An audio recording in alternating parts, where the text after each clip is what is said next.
जय जगन्नाथ सांग मैंने वेलकम करुच्छे आज आउ एक फ्रेश वीडियो को। तो डेरी न करके चलते सीधा सड़क प्रश्न उत्तर को जीवा। तो आज प्रश्न अच्छी प्रभु श्री गणेशों किछटा प्रश्न। तो प्रथम प्रश्न अच्छी कहले देखिए सांग मैंने प्रभु श्री गणेशंकर माता नाम कौन। प्रभु श्री गणेशों माता नाम कौन। ऑप्शन ए माता लक्ष्मी, ऑप्शन बी माता पार्वती, ऑप्शन सी माता सरस्वती।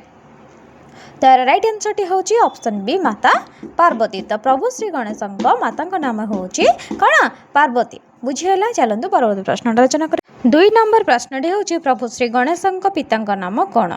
तो प्रभु श्री गणेशों पिता नाम कौन। ऑप्शन ए प्रभु शिव, ऑप्शन बी प्रभु विष्णु, ऑप्शन सी प्रभु इंद्र देवता।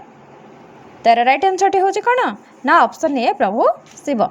तो प्रभु श्री गणेशों पिता नाम होची प्रभु शिव एवं तांका माता नाम होची कौन पार्वती। चलतु परवर्ती प्रश्न आलोचना करिबो। 3 नंबर प्रश्नटी होची प्रभु श्री गणेशों भाई नाम कौन। तो प्रभु श्री गणेशों भाई नाम कौन। तो option A Kartik, option B Prabhu Vishnu, option C Indra देवता। तार राइट आंसर होची कैसे ना ऑप्शन ए कार्तिक। तो प्रभु श्री गणेशों भाई नाम होची कार्तिक। परवर्ती प्रश्नटी होची प्रभु श्री गणेशंकर पुत्र केते जण। तो ऑप्शन ए 2 जण, ऑप्शन बी 3 जण, ऑप्शन सी 4 जण। तार राइट आंसर होची ऑप्शन ए 2 जण। तो प्रभु श्री गणेशंकर पुत्र 2 जण अछंती। बुझीगला। चलतु परवर्ती प्रश्न आलोचना करिबा।